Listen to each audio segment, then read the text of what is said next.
Mr. Wajahat Habibullah served as the first Chief Information Commissioner of Central Information Commission. He was also the chairperson of the National Commission for Minorities. He was Divisional Commissioner of 8 districts of the Kashmir Division in Jammu and Kashmir. He served as an officer of the Indian Administrative Service from 1968 in various capacities until he retired in 2014. Today, we have the honor to have him in our studio. Welcome to The Matrix.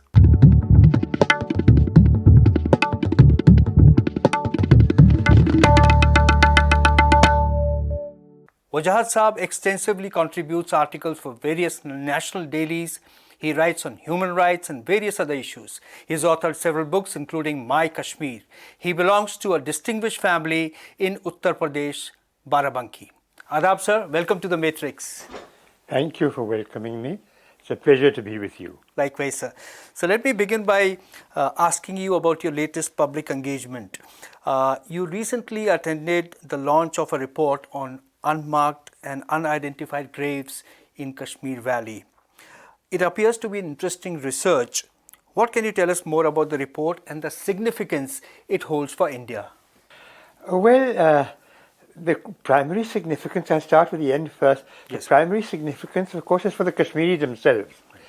This is, as you probably know, a problem that has persisted for many, many years, where there were reports about unmarked graves and perhaps consequent to mass killings in the northwest portion of Kashmir, Jammu and Kashmir, in Kupwara and that area. Along what was alleged to have been people who had disappeared or otherwise had been killed, who were buried there, and the graves were unmarked. Now, from the beginning, of course, as you probably know, under the Islamic tradition, there are no headstones placed on graves. This is a very modern development of placing headstones on graves. Otherwise, traditionally, there was no mark on the grave. The place was marked so that the people who were survivors of the deceased could, during their lifetimes, actually identify the place where the person was buried, and people were buried wherever they actually passed away. Because it's just going back to the earth, it is not going back to your home because you were no longer there. Right. That is the theory behind it.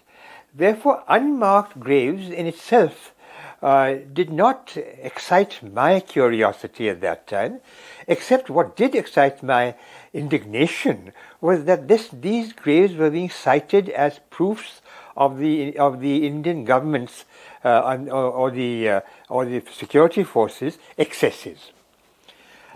But nothing could be done about it because the government was very chary about allowing any investigation into the matter. And government means the government under, at that time, governor's rule, and then president's rule. Mm-hmm. So, therefore, there were no investigations, but this story persisted. The worst part of it was that it led to grave doubts among the Kashmiris themselves about what had happened to their own people, their own young people. When I was Chief Information Commissioner, you mentioned I was Chief Information Commissioner, at that time I tried to encourage, and you know the RTI Act was extended, Jammu and Kashmir got its own RTI Act. In those days there was Article 370, so it didn't have the same act as the Government of India. Then we worked with the Government of J&K. It was a law which was in conformity with the Central Act and the Constitution of India. Now, under that act, I encouraged people to come and ask questions as to what had become of their disappeared relatives. Only one question actually came, and we were unable to, but the army took the pains to try and trace out, but it had been totally untraced because it was about 20 or 30 years old. That's right. So they were not able to actually trace the remains of that person who had disappeared. But from that to conclude that there were hundreds of people who had actually, or thousands of people who had disappeared like that, there may have been a few hundred, which itself is, of course, not something we should be proud of. Yes. But we have to give concession to the fact that the state was in a state of insurgency, and that these excesses occurred. The question really was, if these excesses occurred, were they being investigated? Were they being punished? Because throughout this, our country was was a country which prided itself on being the world's greatest democracy. So these things were also all very troubling. These young people today have got together, Save Youth, Save Future Foundation they've formed. It's a group of people, primarily Kashmiris, of different religious groups who've got together. And I'm sorry to have to mention religious groups, but unfortunately the environment is such that there has been, of course, a confrontation between religious groups, which is totally unnecessary and totally not in keeping with Kashmiri tradition. But nevertheless, these are people from different sections of society who got together, even former people who had been associated with the militancy, who have come together to actually investigate what the truth was. And I must commend the government of J&K for having allowed this. Right. Actually, this investigation should have been conducted by the government of J&K itself. The government of J&K had not only not done it, but had discouraged it. And I remember having had disagreements when I was in the government of J&K, when there were other cases which had come to my notice, that the government of J&K wanted to fight shy of actually addressing the issue. Why was that, sir? Because they felt that they had something to hide. Whereas I, working in the government of J&K, felt that even if there was something to hide, the point was that we owed it to our people to tell them the truth. And then we could then take a decision whether this truth was to be made public or not. And if, you see, it was felt that this had to be hidden because otherwise it would demoralize the forces. Yes. I think that is a foolish argument. Why should they demoralize the forces? If the forces were guilty of something, of an illegality, then they should know the law would apply. Yes. This had been my argument earlier also, but that's a long story. Let me not go into that. But the government had been very hesitant about allowing investigation into this kind of matters. Another instance which I can cite here is a case of an alleged mass rape in a place called Kunan Poshpura, which I had investigated because I had insisted that for the sake of the people, a person of the rank of commissioner should investigate this matter. But then that is another story altogether, which I won't take you into now. But therefore, I'm saying that I would commend the government for having allowed this investigation to take place. And these young people have come up with this report. These young people, they invited me to attend their release of their report at the press club the other day. So I went happily, because I feel that the people of J&K themselves, and the Kashmiris particularly among the people of J&K, because the people of J&K that I knew, they would include Ladakh, Jammu and Kashmir. But the insurgency was centered in Kashmir, and therefore the people of Kashmir need to know what happened, whether things went wrong or whether things went right. Is not so important, because when they know the truth, then they will know how to handle the future. And therefore save youth, save future is a very appropriate kind of thing, because therefore the people have to come to terms with their past, and therefore only can they really make way for the future. I have a copy of the report with me here, and you can have a look at it if you like. It's a nice fact report, but it has been passed, it has been studied very scientifically. These young people, educated young people, and I think that is something that I can personally be proud of. Why? Because when I actually went to the state in 1968-69, there were very few people with higher education in the state. And now such bright, good-looking, healthy young people, both boys and girls, one feels a sense of pride, virtually personal pride, when one looks at them. But they got together and made this report. They told me that they had somewhat mixed reaction from among the Kashmiris themselves. But I said that the Kashmiris should welcome this. I don't quite agree with the title, which is Unraveling the Truth. I don't think they were trying to unravel the truth. What they were trying to do was reveal the truth. Reveal the truth, yes. And therefore, Revealing the Truth would have been a better title, but then, of course, these are young people and they will choose their own titles. But I hope that the Kashmiris themselves will read this. And also, of course, that it will also be read by those who are otherwise critical of our whole Kashmir policy the government of India has pursued for so many years. And I agree, in my own book, which you quoted, I have strongly criticized many of the policies of the government of India in Kashmir, and there is much to criticize. But is mass murder and mass rape among the crimes that we may have committed in Jammu and Kashmir? No, that is not the Indian Army. I have a sense of personal pride in the Indian Army because my father was in the Indian Army. Yes. I was brought up with the Indian Army. In fact, I was brought up in Khadakwasla in the National Defence Academy. And I have enjoyed the most enjoyable days of my life was in the company of young people in the Army. And therefore I'm proud of the Army. And although, of course, mistakes are made, errors may have been, blunders may have been committed, but the Army will never, if I may emphasize that, will never be guilty of something like what happened in Serbia. It will not happen with the Indian Army. Sir, you have served in Kashmir and you have the experience of working there. In the absence of this research, what was the kind of narrative which was building within India and say worldwide?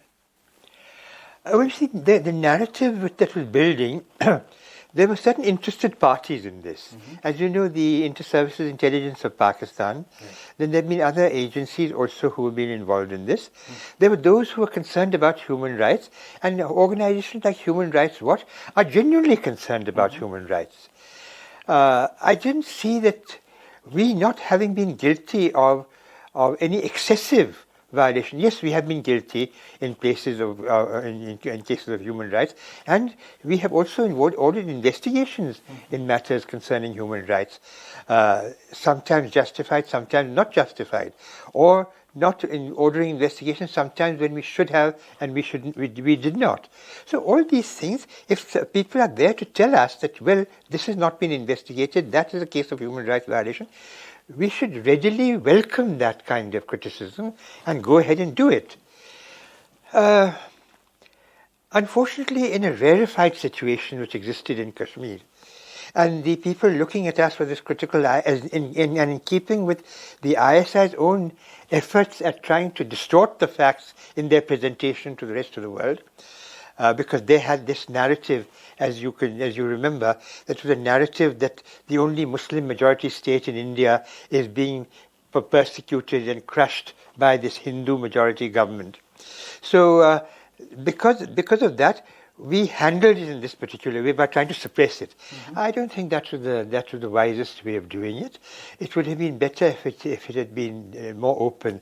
Also, from this report, what comes out is that a number of people who are buried there are unidentified, but they happen to be Pakistanis. Right. And the Pakistan government owes it to its own people to investigate those cases and restore. As I mentioned, under Islamic tradition, the bodies do not have to be exhumed and sent back to Pakistan. Right. But certainly the families there can be an agreement between the governments. The families can agree to come and pay their respects. That's the least they can do. That's the least they can do. But then the Pakistan government has to acknowledge that these were in fact people of Pakistani origin. But what's wrong with that? Everybody knows that. So what's the use of denying it? These are the kind of things. So if, as I was critical of ourselves for having tried to deny this, I'm equally critical of, and in fact more so, of Pakistan, where they have actually lost a lot of people and don't want anybody to know that those people were their own. Yes, and their immediate relatives must be alive. Of course, still. of course. And I've gone through some reports and I've seen that almost 3,000 such graves belong to these terrorists from Pakistan, and all this data has been corroborated by the FIRs which have been lodged in the local police station. So I think, as you rightly pointed out, this is a very revealing report. Well, 3,000, you will find from here that there's about 1,200 are graves of those who are infiltrators. Is it? 2,000 are our own people. Right. And these may have been killed in encounters.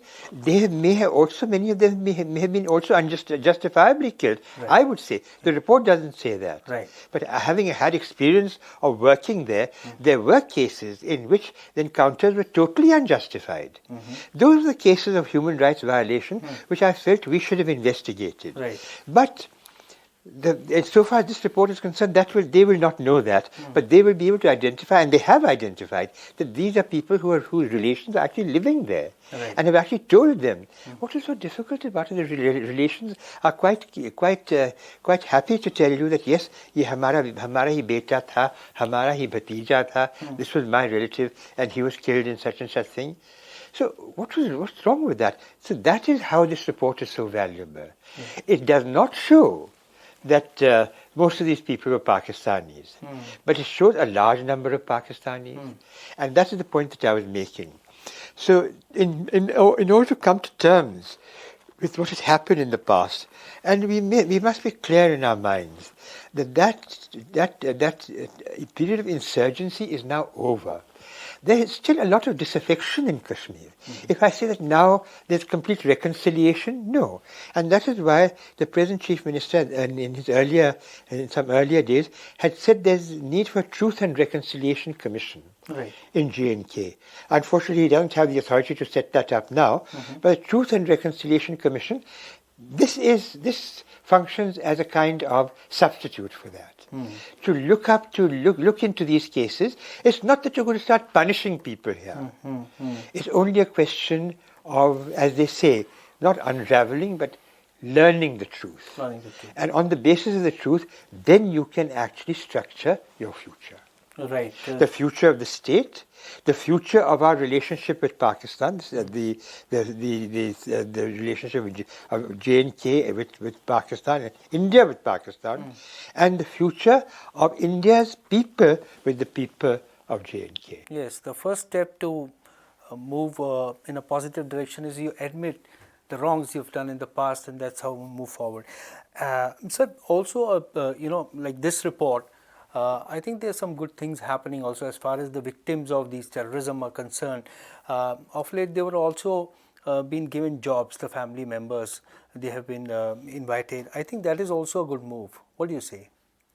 There have been many moves like that have been taking place for a number of years. There are a large number of widows who are there, who are still not attended to. Right. So any step in that direction is of course a good step, but it's not enough. Nowhere near enough. And it needs to be followed up. And it needs to be part of the development process. Right. And these people have to be all identified, brought into orbit, and helped to be rehabilitated. Particularly widows, particularly orphans. You see, this will help in a great deal because they will be able to identify that yes, these were the people whose parents we are, or whatever. Now that way, therefore, but it's a very small step. It is not, but it is major because it is the first step. Yes. And the first step has to be a major step. Right. Now it needs to be followed up. Yes. And hopefully these young people will do it, but it will also encourage other young people. Absolutely. And they have covered 4 districts, is it, in North Kashmir? And I believe they've also mentioned that they wish to take this research forward. They should, and cover other districts. Which is what I've told them that they should do. Because they're doing it in a professional manner. So, now, you may, of course, examine this and criticize the way in which they've done it. Maybe there are shortcomings there. But at least it has been attempted to be done in a professional manner. Right. A professional may say that, no, this is not like this, but like this. But that's always the case with any reports that come out of nature of this. And particularly that is why you have Truth and Reconciliation commissions in post-insurgency countries like South Africa, Swaziland, and so on. Right. So, what emerges from this report, sir, is, as I can understand, is that the narrative that most of these unidentified graves was said to be of the local, the civilians. Now, that kind of narrative which was there has been demolished after this report has come out. Those people were not local people, the local Kashmiris who have been killed. These are the graves of the terrorists who came from across the border. Yes, the terrorists, there are local people, as I mentioned, a number of people, militants, killed in encounters, but those who are what you call civilians, now, you see, they're all civilians, so therefore the terminology I have a dispute with, because the militants were also civilians, they were not soldiers, but they were militants, and therefore the civilians who they have found 270 such graves of what they describe as civilians. And you see, for example, then they have talked about certain graves of Pakistani invaders, invaders which are from 1947-48. Right. Now, these terms I had disputed with them because Pakistani invaders, it's not correct for what this thing was, because there was no India Pakistan. I mean, these were just nascent terminologies, because here they call them tribal invaders. Sorry, Right. they call them tribal invaders. Now tribes include the Gujars, are all tribes. The Paharis are also all tribes. Yes. So what do you mean by tribal invaders? I said not tribal invaders, call them Pathan invaders, because these were Pathans who had been sent from the northwest frontier and unleashed against Kashmir. Yes. So therefore, this terminology needs to be changed. And even these 270 people, these people should be described as unarmed civilians. And those people who actually were militants, they were armed civilians. So they indulged in encounters, or they had been killed in an encounter which was between armed people. Therefore, this terminology needs to be a little brushed up. But the point that you're making is that 270 innocents are also to be found there.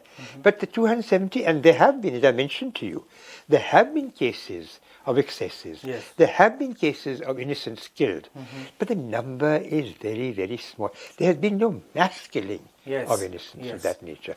Yes, police firings, just as in Hazrat Bal and other places which I have described in my book, yes, those were killings which were unjustified. But they were taken in during encounters, actual law and order, and those were not justified, but they needed to be investigated and have not been investigated. So those need to be investigated. But they were not this kind of killing, where unarmed civilians were mowed down by the armed forces. Sir, you have this great experience of serving in Kashmir at a time which was very difficult, and now you've seen Kashmir change once again. What would be your advice, since you have served both the state and the center? What would be your advice for a better governance, for a better future for the people of Kashmir? Very simple. Restore democracy to them. Give them, I don't know if it could be controversial if I say so, give them the azadi that they deserve. Because the Constitution of India guarantees azadi for every Indian citizen. Doesn't it? Yes. You mean the statehood? Well, whatever. We, the people of India, gave ourselves this Constitution. Right. They are also part of the people of India, aren't they? Absolutely. So you give them back all the rights that they deserve to enjoy under the Constitution of India.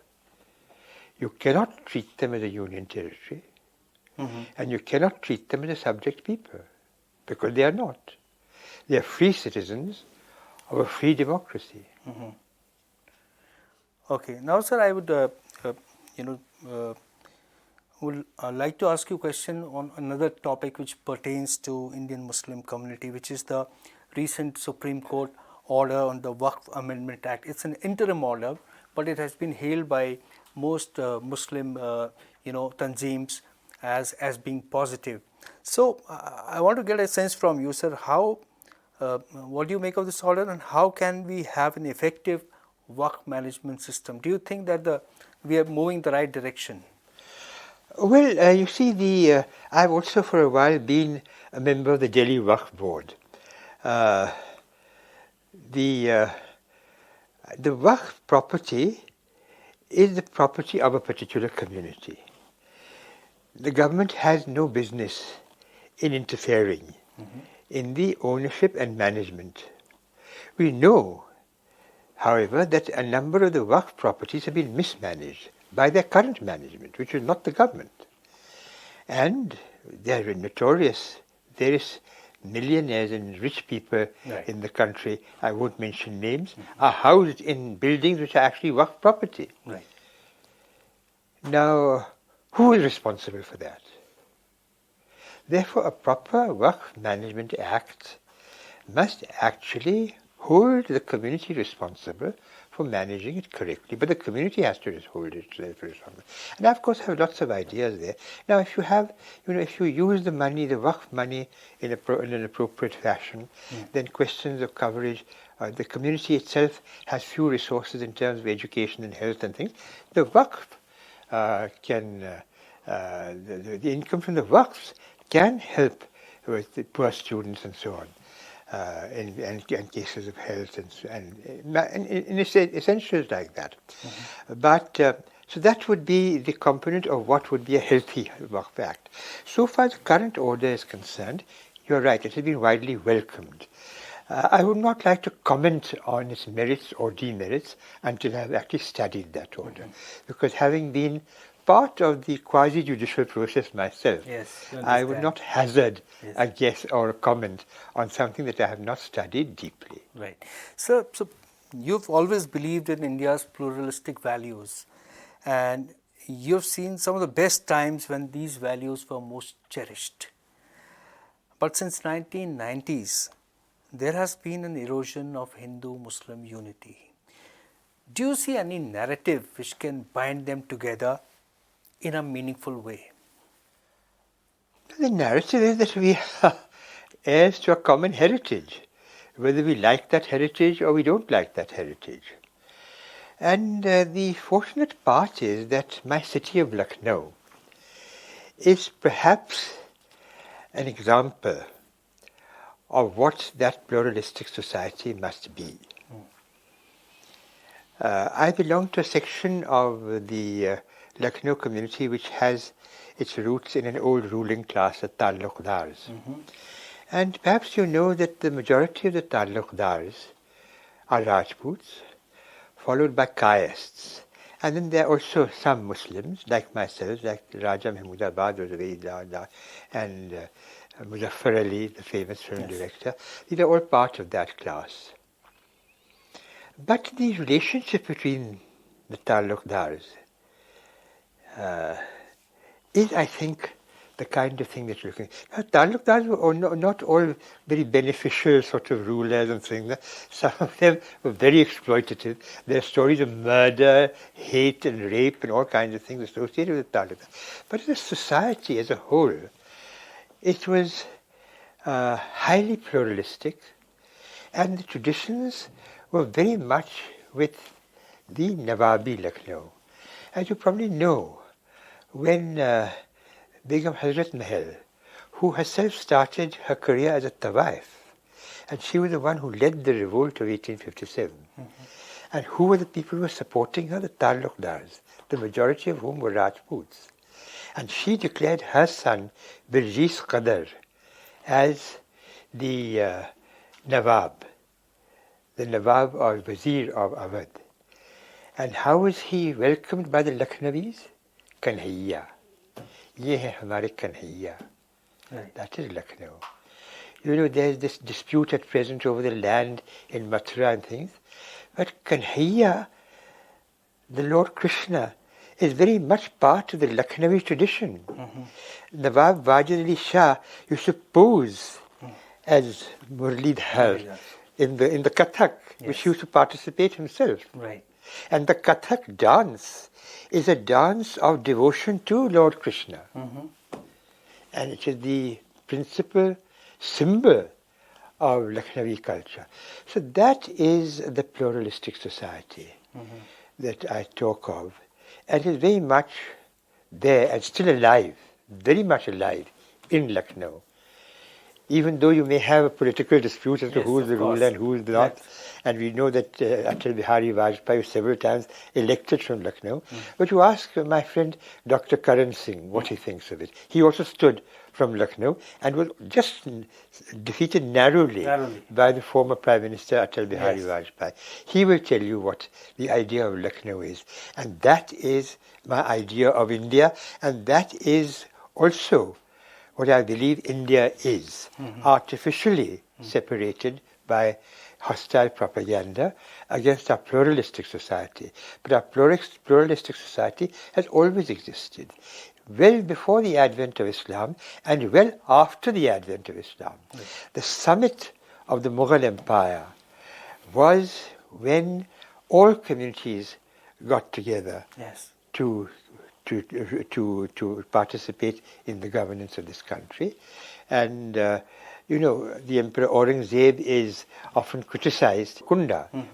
And Aurangzeb and he never fought a war with each other. Right. This war came much later when his son, Sambhaji, was ruling in 1686. Right. But as long as he was there, but yes, the emperor wanted to take him over onto his side, and that he resisted. And there's a whole story about that. And he also had generals from the Muslim community. Of course, the head of his artillery, Yes. which was his most effective weapon, Right. was a Muslim, and the ruler of Hassin was his ally, Right. who actually commanded his navy. Yes, sir. Now I would like to ask you, sir, what is it about India that you like the most? You spent your life in India, you've been here all the while. What is it that you like about India the most? अब मैं क्या बताऊं?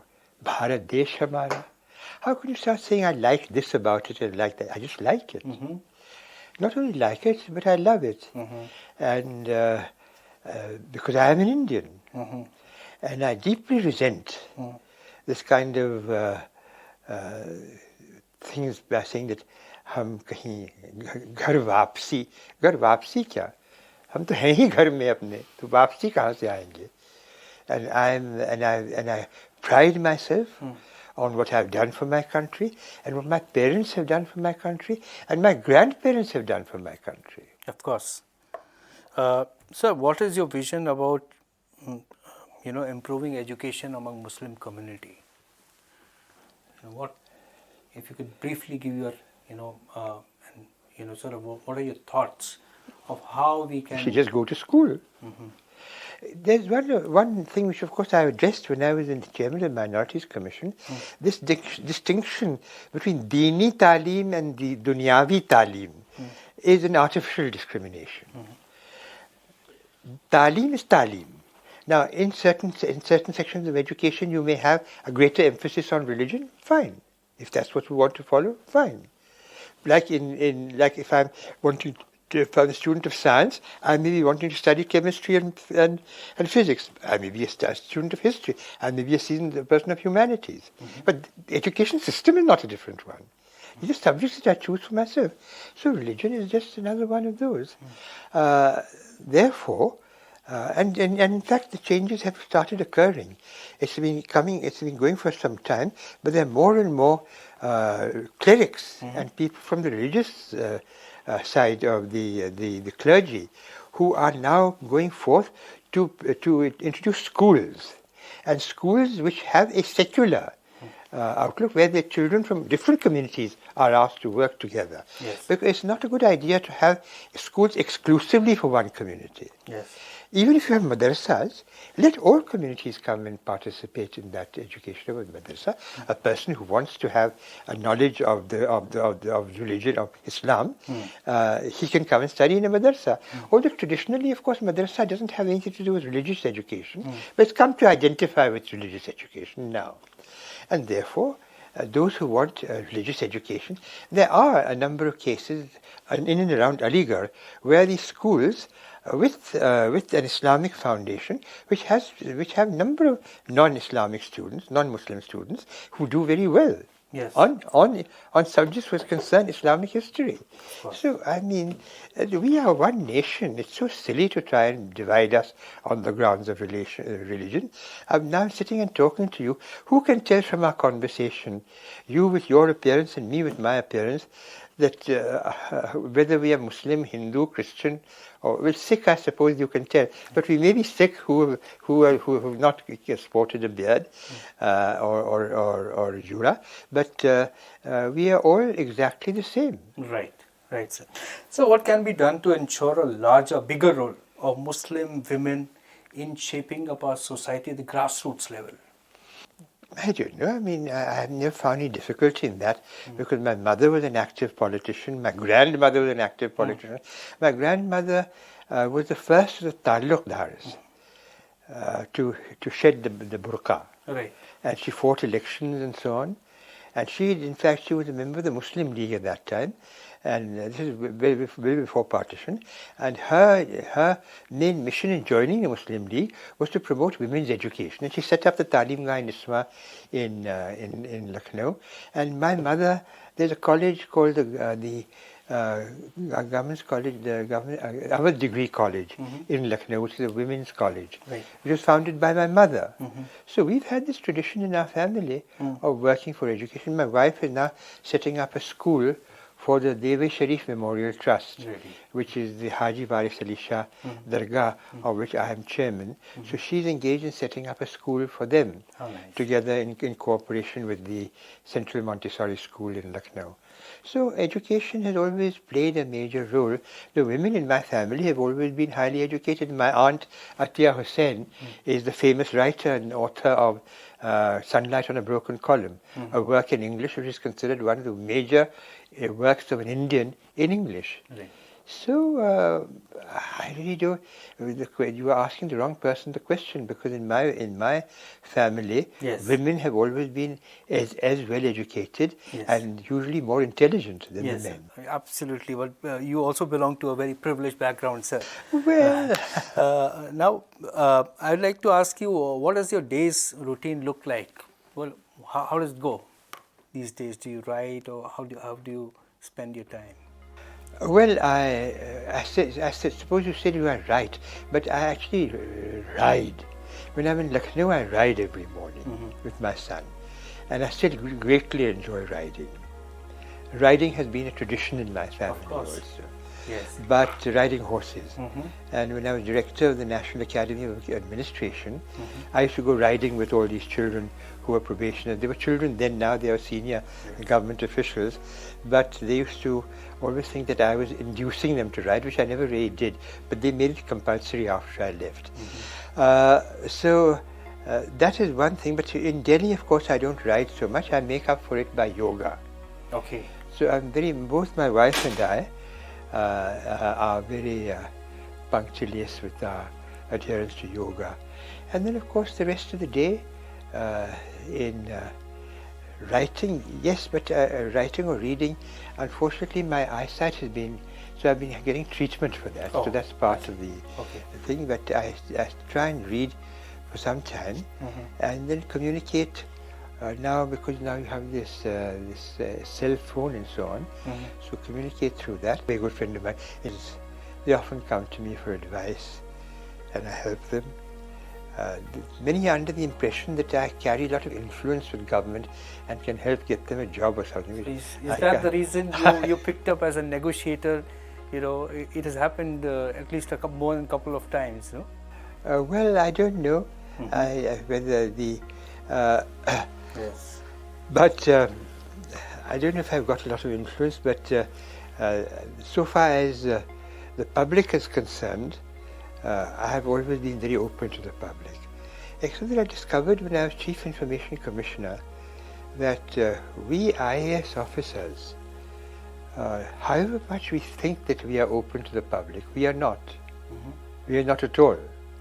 Because there's a whole chain that one has to pass through before one sees the senior-most officer.